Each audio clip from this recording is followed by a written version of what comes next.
Does this family see something suspicious in this convicted felon with a trail of angry ex-wives? Wife number 3. I felt like I was being poisoned.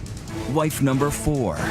I'll be honest with you, if something happens to me, he needs to be investigated. And wife number 1, choking on a throat lozenge? Or is it just their grief talking after a tragic accident? Tonight, we follow the clues, her hidden journals. Nothing but take. Police recordings, and a new wife-to-be entering the picture. Wife number 6, just months after wife number 5 was laid to rest. I just want to know whether or not you murdered Shirley. No, I did not. What a grieving family does when there's nothing to go on except sneaking suspicions. Here now, Elizabeth Vargas and David Muir. Good evening. Highly suspicious or just highly tragic? Those are the two very conflicting sides of the coin in tonight's mystery. A beloved woman mysteriously found dead in her bedroom. Was it an accident or something more sinister?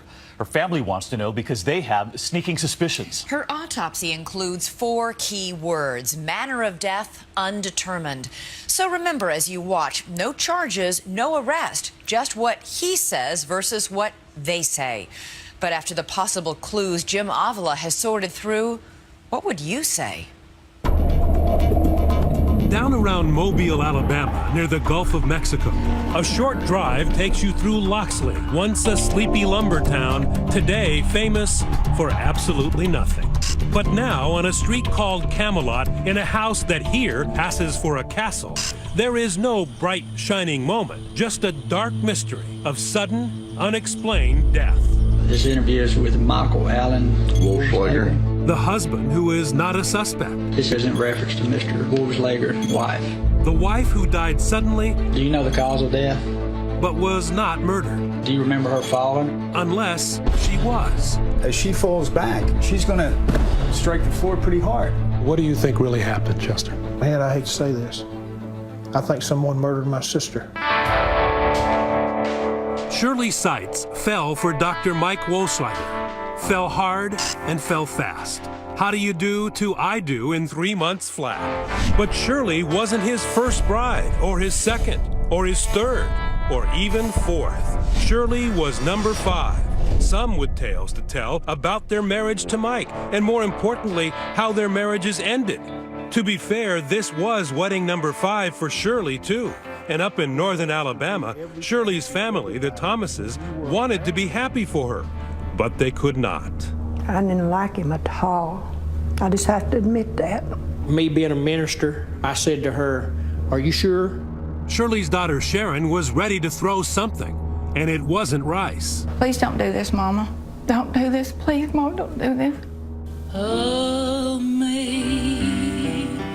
Whatever their worries about her latest trip to the altar, Shirley's family is more than proud of her higher calling. She was an evangelist in search of a flock, preaching the Bible, spreading the gospel, and singing it too. That's her voice soaring on a recording of her favorite hymn, Amazing Grace. Giving. Constantly giving.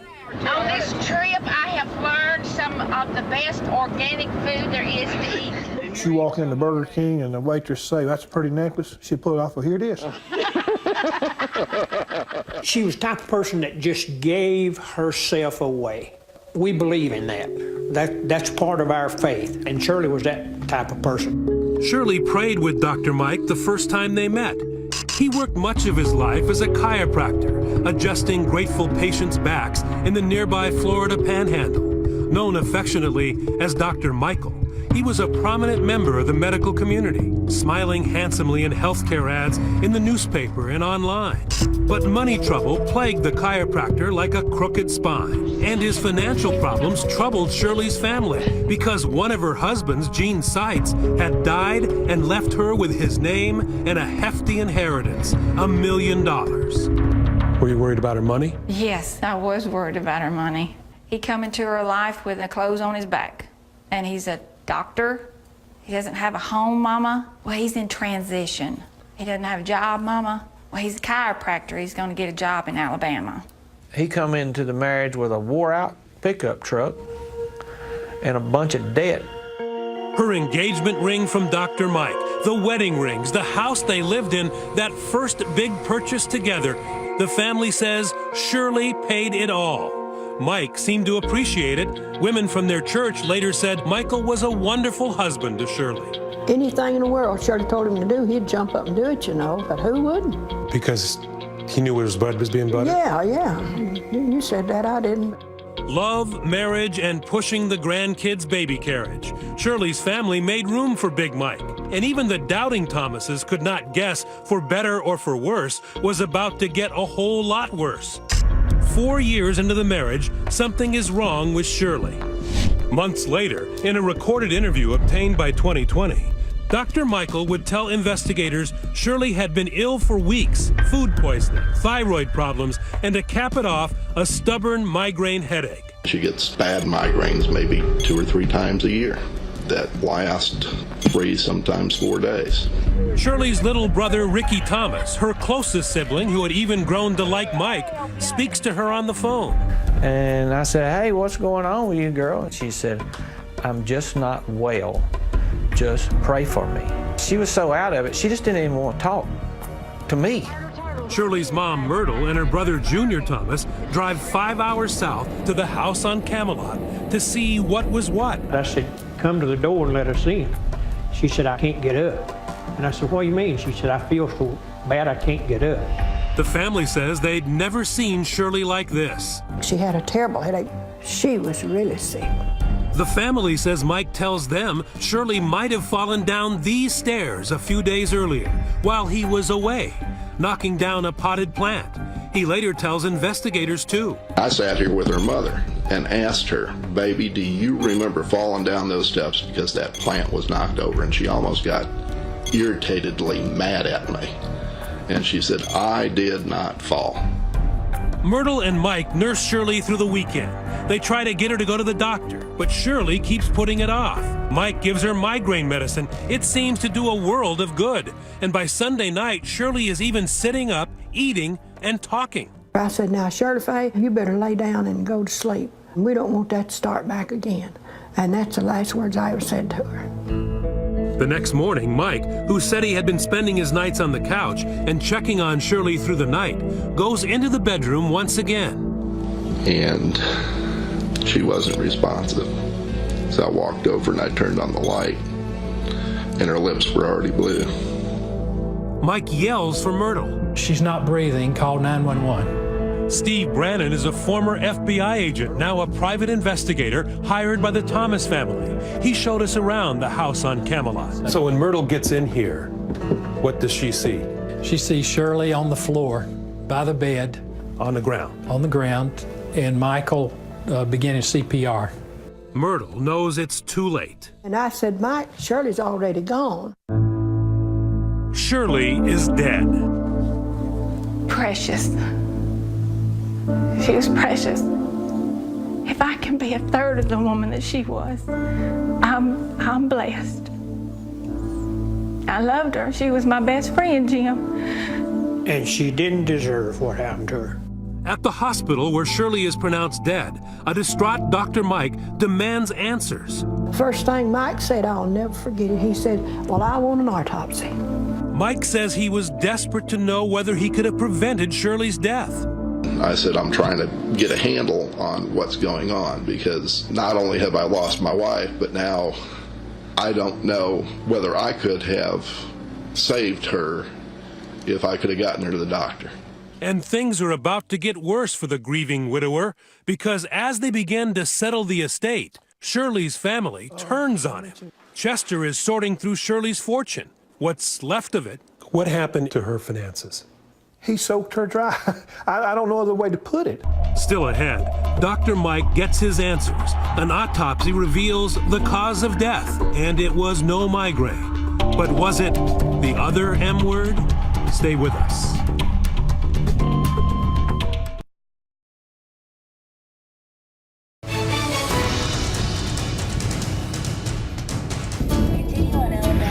It's a Southern fried mystery. A one-time millionaire, Shirley Seitz, dies suddenly, and what we will soon see may not have been Sweet Home Alabama. Her family suspects foul play everywhere they look. and Dr. Michael Wursleger, they're looking at you. He just didn't act right. To me, he just didn't act right. You started to have questions about what happened to your mother. Absolutely. I did. The suspicions begin with Dr. Mike's reaction to their surprise visit back when Shirley was sick. Dr. Mike tells investigators in that interview obtained by 2020 he was happy to see his in-laws. I said, boy, this is just a real godsend. I said, Shirley's been sick for the last 3 days with one of her migraine headaches. And I said, here you are showing up. Shirley's mother, Myrtle, and brother, Junior, say that's not how they remember it. He acted very shocked that we were there and asked me, what are you all doing here? The family also wonders about that knocked-over flower pot. When we went in, we noticed a flower pot that was laying in the floor, and I asked him about that. Mike said it showed Shirley might have fallen down the stairs a few days earlier while he was out of town at a doctor's appointment. He tried to tell us that she had fallen, I guess, down the stairs and knocked this flower pot over, you know, and that's how her, what was causing her head to hurt, you know. But the family suspects that is a little too convenient. They speculate Mike was staging things to back up a phony story that Shirley had fallen. Thomas family investigator Steve Brannan. When the mother comes in on Friday, this flower pot that was supposedly knocked over on Wednesday is still knocked over. It's not been set up or cleaned up. It's still there? Yes, 2 days later. If I turn a flower pot over in my house, I pick it up. I don't let it lay there for 2 days. Something else bothers Myrtle. Michael's activities in the morning Shirley died. On the way to the hospital, Myrtle says she told him she noticed a spot, maybe blood, maybe something else, on the bed where Shirley had slept. I said, well, I wonder what that red was on the sheet. He said there wasn't nothing red on that sheet. Whatever it was, the family says Mike was very quick to clean it up. When you got back to the house, did you go looking for the sheets to see what was on it? And what'd you find They's out? done gone. He'd done jerked them off the bed and had them in the washing machine to wash. Dr. Mike later told police Shirley got sick on the bed. Hasty laundering, a knocked-over plant, somebody not acting right. All suspicious, perhaps, but is this grieving family overreaching to blame someone? We don't like something that's ambiguous. None of us really like that. We want to know why something happened. Psychologist Jennifer Hartstein says in cases like these, it may be the grief talking. And very often, while we're grieving, if we're angry, we might want some sort of retaliation. We think that they must have done it, so we're going to retaliate and go after that person. But buckle up, because the Thomas family is not going to quit. In fact, their hunt for Shirley's will leads to a scene straight out of a TV cop show. While Dr. Mike is out at a religious meeting, the family conducts a frantic, clandestine search of the house. Mike could have come back through that door at any minute. So we was having to kind of sneak around and do what we had to do with one eye here and one eye there. Sharon and her uncle Ricky Thomas take the place apart, drawer by drawer. We turned that house upside down. We were digging, taking pictures, trying to find that original will to get in my hand.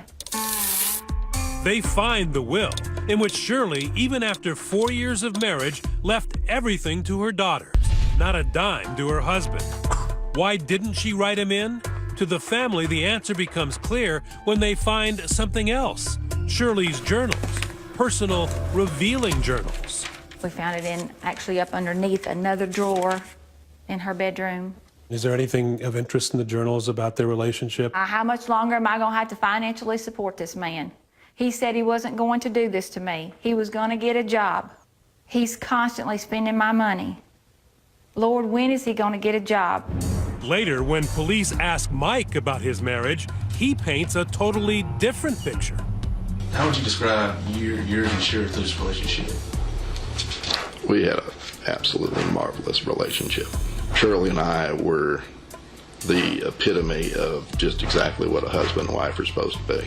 But when Shirley's daughter reads some of the journal entries to 2020, well, see what you think about this marvelous relationship. Nothing but take from this man.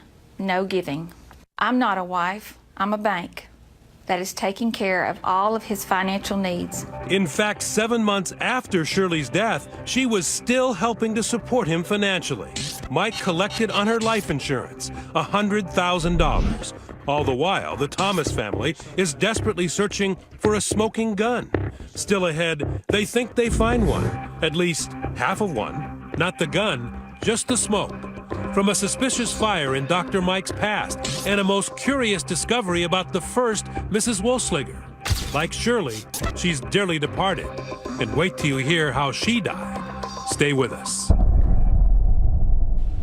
We're on Twitter tonight, and we want to know, based on what you've heard so far, what do you think happened to Shirley Seitz? Is a grief-stricken family making wild claims, or are they really on to something? Use the hashtag ABC2020. We'll be right back. 2020 continues. Once again, Jim Avila. This is South Dakota. Shirley Seitz, dead and gone at age 59, the fifth wife of Dr. Michael Wolfsliger. Her family, convinced he had something to do with her sudden, unexplained death, searches his long trail of matrimony and comes across the odd tale of wife number one. Her name is Lynn. Master Ricky, I need to tell you some things I found out about Michael. The family had discovered what is to them a very strange coincidence. Shirley's daughter Sharon arranged to meet her Uncle Ricky to tell him about it. I knew that it would be upsetting, so I just asked Ricky, let's just ride up to the cemetery. They come here to, of all places, the High Rock Cemetery, where they had buried Shirley less than 2 weeks before. Right beside Shirley's grave. Among the shadows of the tombstones, it's an oddly comforting place where they can feel Shirley's presence and where Sharon can broach a difficult subject with the one family member still close to Mike. She shows Ricky an old yellowing newspaper article, a brief story about the sudden death of a young woman in Gainesville, Florida in 1977. Lynn Wolfsliger, Mike's first wife. The article says a 25-year-old woman apparently choked to death Friday on a throat lozenge. Choked to death on a Cepacol lozenge. That's what her death certificate says. It appears there was no police investigation. Sharon and the rest of the Thomas family say they find two things strange about that. First, an otherwise healthy 25-year-old woman chokes to death on a cough drop. Second, they say Michael had always told them a different story. He told them his first wife didn't die suddenly. She died a slow, painful death from cancer. Michael had told us the entire time that he was married to Mama that Lynn had leukemia. And that's how she died? Yes, that's how she died. And that when she died, he was holding her hand, consoling her in the bed. He never mentioned a throat lozenge? It made me wonder, well, what else has he lied about? What else has he lied about? For the answer to that question, we take you to Chipley, Florida, and the suspicious fire in Dr. Mike's past, nearly 20 years ago. I was approaching this place of business here. I detected smoke, seen smoke. Lieutenant Tillman Mears, in plain clothes now, was a rookie patrolman back in the day. He says Dr. Michael, as everyone called him, was the go-to chiropractor in town, especially for female patients. One night, his office caught fire. The doctor was found standing across the street, just watching it burn. My first question was, why didn't the doctor call the fire department? Instead, he tells an incredible story. Someone trying to kill him set the fire while he was trapped inside. He said he woke up smelling smoke and had to fight his way out of the burning building. Escaping by karate kicking through a burning wall barefoot. But when police check his feet, there's no burns, not even a scratch. Mears says the skillful chiropractor was twisting the truth. He thought I was going to go away, I think, and believe what he said. But the cops say Dr. Mike's story stunk, and so did he. Once I approached Mr. Wolfsliger, I detected the smell of diesel fuel on this person. And that was before they found the can of diesel fuel and a match and the suspected motive. He was flat broke and after the insurance. Dr. Wolfsliger was arrested, tried, and convicted of arson. And one thing stayed with the policeman after all these years. He says Dr. Mike threatened him. After the jury had come back with a guilty verdict, he turned and told me that I'd pay for this. Dr. Mike was the one who paid, although he got no prison time, just 15 years probation. And with the surrender of his license, it was the end of his career as a chiropractor. But for Shirley's family, it was evidence of much more. Dr. Mike, when he is broke, they say, is not above committing a crime or inventing a whopper of a story to cover his tracks. Who had the motive? Who had the opportunity? Who has lied in the past? Trying to answer that question, we contacted Mike's second wife, Paula. She says he never harmed her. Even so, as you've seen, he's no choir boy. In fact, he's a convicted criminal. But capable of killing? Who says? She does. The other ex-wives are now coming out of the woodwork with startling stories of their own. All of a sudden, bam to the back of the head. You just feel this blunt impact. Just bam. Stay with us.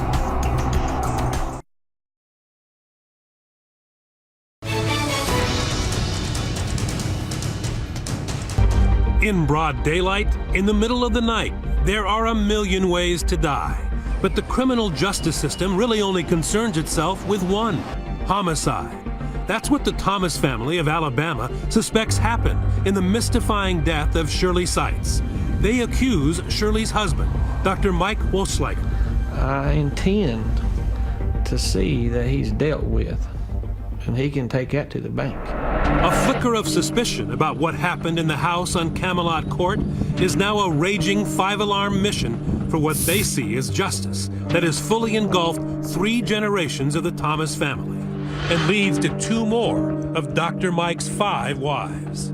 So I just get on the internet and start Facebooking. Relentless, Sharon has tracked down yet another wife, number 3, Gloria Potts. I said, well, I would like to talk to her. I just want to find out, who is this person that we thought we knew? Gloria says she knows things about Dr. Mike. Hey, give me a hug. 2020 was there when Gloria met Shirley's family face to face for the first time. What could have been the most awkward family reunion ever, relatives of the 5th wife meeting the 3rd wife. It's the Dr. Mike Ex-Wives Club, bonding over their shared suspicion. It's so good to meet all of y'all. Absolutely. To be able to let y'all know how I feel, and I'm so sorry. Of course, Mike is missing, and so is Shirley. It brings back a lot of memories. I'm so sorry.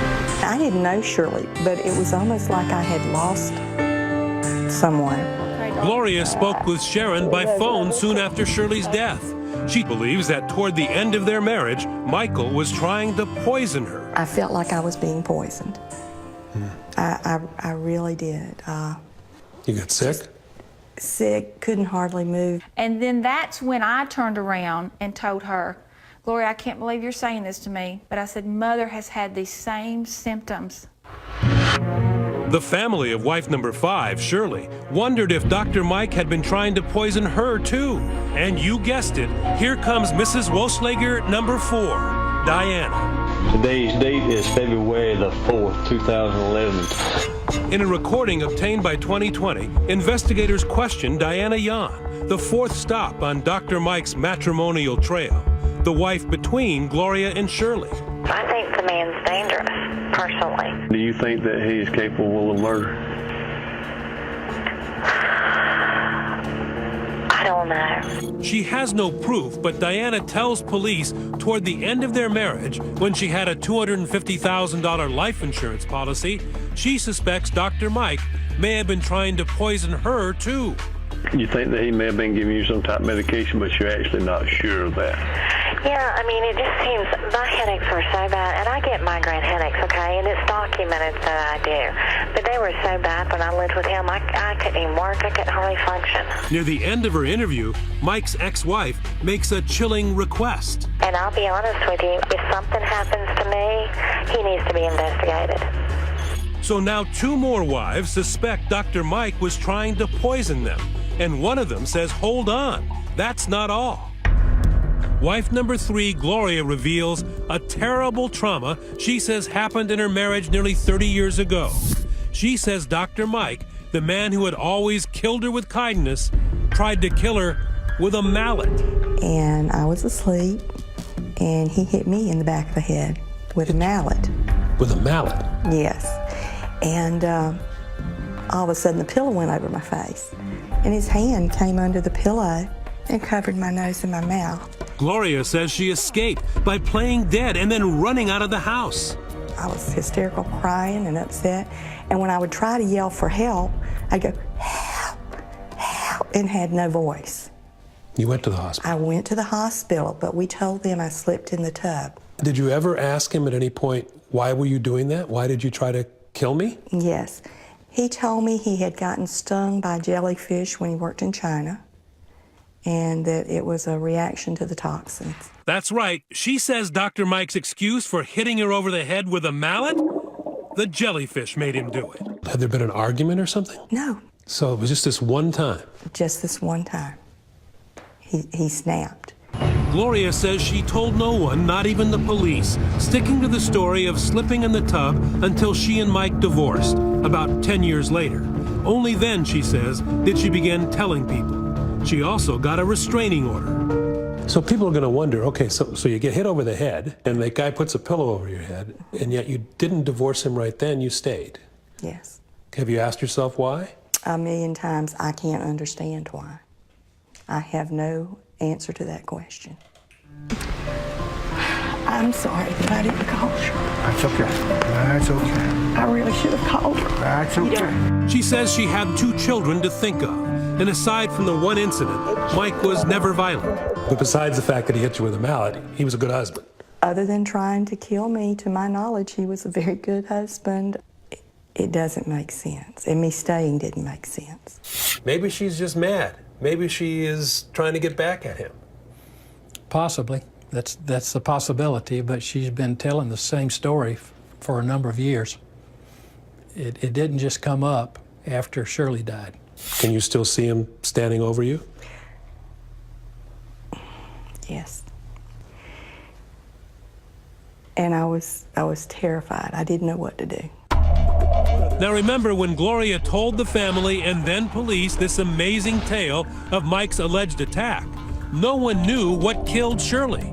The autopsy was not finished yet. So imagine the reaction when months later, the family is finally given the results. I'm shaking my head. I can't believe this. I cannot believe this. I can't believe this is happening. Why? Because the medical examiner finds what caused Shirley's death is no migraine. It's a blow to the head, blunt force head injuries, a hit to the back of Shirley's skull, hard. That is what killed her. So when you find out later on that it's blunt force trauma to the head, then there's no question in my mind that Michael murdered this woman, murdered Shirley. My mother has actually been killed. This man has killed my mama. But not so fast. The toxicology report found no poison or fatal doses of drugs. And even as it makes clear the cause of death, the autopsy fails to answer the really big question, the manner of death, how Shirley got that fatal injury. The medical examiner writes simply, undetermined. Accident? Homicide? Can't really tell. Still ahead, is this case so complicated only a dummy can solve it? When 2020 continues. Now that we're further along into the story, we wonder, have you changed your mind? What do you make of the ex-wives, their bizarre stories, the jellyfish explanation, and that throat lozenge? Let us know on Twitter. Use the hashtag ABC2020. Elizabeth and I will be right back.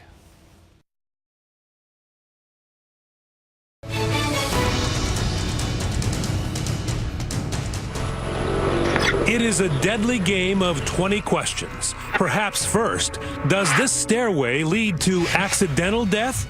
Or as the family of Shirley Seitz believes, is it a fatal spiral to foul play? My theory is that my sister did not fall downstairs. 3 people go to sleep in this house on a winter night in Alabama. Only 2 wake up. The husband, Dr. Mike, says maybe his wife fell down the stairs a few days earlier. But no one, not him, nor her mother, who was there, saw or for that matter heard Shirley Seitz die. So what happened? No better words, slammed my sister's head against a wooden floor or against something hard, fractured the occipital bone in the back of her head, dislocated her brain from the front of her head, and she died from the results of it. So is that possible? We summoned two top experts. In the field of forensics, a medical examiner. In the field of falling down, a dummy. Dr. Bill Mannion, a private medical examiner from New Jersey, has conducted thousands of autopsies. Very difficult. I mean, this is the kind of case that exasperates pathologists because we can hear all kinds of hearsay and complaints of family members, but again, to go into court and say beyond a reasonable doubt that this is a homicide, it would be very, very difficult. We asked him to review Shirley's case. His most important finding? Dr. Mannion says in his opinion, the autopsy shows Shirley certainly did not die days after falling down the stairs, as Dr. Mike suggests. She died within hours. Do you believe she'd be able to carry on a conversation? Sit up, No, I a couple days later, talk with her mother, sitting on a couch. Forensic pathologists thought this was an acute injury, and she died within an hour or two of this injury. That's my read on the autopsy. Not days later. Not days later, that's correct. But does that mean Shirley was murdered? Not necessarily. We took Dr. Mannion to a house with a carpet-covered staircase like the one where Shirley lived. An important point, Shirley had only one serious injury, the blow to her head. No bruises on her back or buttocks. So a full fall down the stairs like this is highly unlikely. It's not consistent with falling all the way down the stairs. That's correct. I would expect her to have more injuries if she fell down a flight of stairs. In fact, Dr. Mannion says the only fall on the steps that makes any sense is if she tripped at the bottom of the stairs. And as she falls back, she strikes her head on the edge of the step. And by doing that, she sustains all the skull fractures to the back of the head. Now, there is at least one scenario in which the autopsy and the family's theory could match, here in the bedroom. In a homicide scenario, you could just lift the person up and then slam them right back on the ground. But Dr. Mannion has serious reservations. For one thing, Shirley could have fallen accidentally in the bedroom. And also, could Shirley have been murdered with her mother right there in the house? We don't hear any boom, we don't hear any commotion. The mother is there, she doesn't hear any screaming. There's no defensive wounds, there's no signs of a struggle. So again, very, very difficult to say this is a homicide. In the end, our medical examiner expert, Dr. Mannion, says the autopsy does not have all the answers in this case. This is the kind of case where you need help from the police. But there was an investigation by Loxley Police and the Alabama Bureau of Investigation. It went on for a year and resulted in a 184-page report to the prosecutor, although Shirley's family doesn't think much of it. I think it's a joke. I think my 10-year-old grandson could have done a better investigation than the ABI done or the Loxley Police Department. For one thing, the Thomas family feels agents went way too easy when they interviewed Dr. Mike. Do you have any suspicions as to what may have happened to her? The only thing I can rationalize based on the way she was feeling and what the autopsy report said was she had to slip down the steps and hit her head. The police do ask Mike whether he might have accidentally done something to Shirley. You're a chiropractor, right? Yes. You said you worked on your wife quite a bit. You think something may have happened when you were adjusting her or something? Or? I've adjusted thousands upon thousands of people, and I've never had, my entire career, I never had any malpractice suits, never had any injuries, other than a couple of broken ribs on some old ladies. When the ABI ended its investigation, the county prosecutor took no action. The Thomas family is furious. Why has nothing happened? It's because someone does not want to do their job. They have proven to me, I'm talking about the Baldwin County District Attorney's Office, that they do not want to work hard on this case. They hire Birmingham attorney Henry Frozen. In nearly 2 years after Shirley's death, they sued Dr. Mike. The lawsuit alleges the deceased was killed through by the actions of Michael Wolfschlager. Answering the suit, Dr. Mike flatly denies having a hand in Shirley's death, but he didn't even need to bother. That's because the lawsuit was dead on arrival. There was one factor that we did not know and didn't appreciate. It turns out that back when Shirley's daughters settled her estate, they had agreed not to sue Mike. And sure enough, the judge threw out the lawsuit, leaving any legal action in the hands of the criminal justice system. Still ahead, an unscheduled appointment with Dr. Mike you won't want to miss. I just want to know whether or not you murdered Shirley. And be sure to RSVP. You're about to meet wife number 6. Stay with us.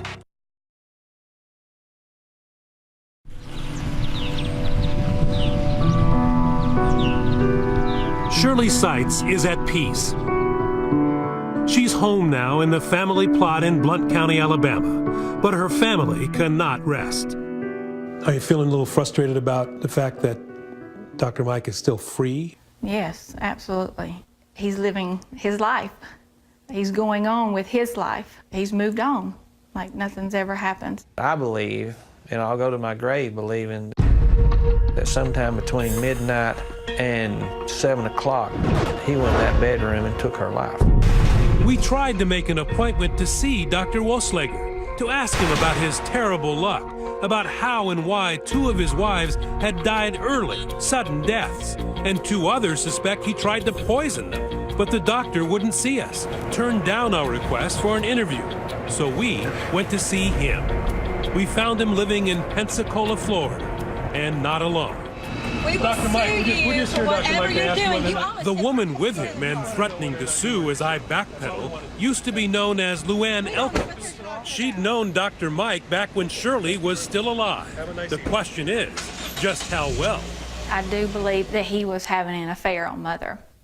The woman that he is now married to, I believe, is the woman that he was seeing prior to Mother's death. Married to? That's right. Luann now goes by the name Maggie. Maggie Wolfslager. She is wife number 6. Are you currently in a relationship with anybody else now? Or? I go out with people just to be with them. Her name had come up in Dr. Mike's interview 3 months after Shirley's death when police asked about his love life. I've been to the movies with Luann, and I've actually babysat Luann's 2 sons. Not really dating. I mean, I see. Well, none of them are dates per se. No. Dr. Mike denied to police that he cheated on Shirley, but Sharon says she believes it could be another motive for wanting Shirley out of the way. There's too many red flags with what I have discovered in reference to her. We found Dr. Mike in a fast food parking lot. Wife number 6 was not happy to see us, but we did get to ask that critical question. We just want to know whether or not you murdered Shirley. That's all we want to do. Yeah. All we want to ask. Did you murder Shirley? No, I did not. Let me ask you, Myrtle, as a mom, what are you looking for here? I guess justice. I don't want to accuse somebody of something that they didn't do, but then if he did do something to my daughter, I'd want him to have to pay for it. When Shirley married this man, she had $500,000 in liquid assets plus a home and 15 acres of land. And what happened to your sister when the money ran out? What happened to her? She died. Wolfslager says he now has no money, is living on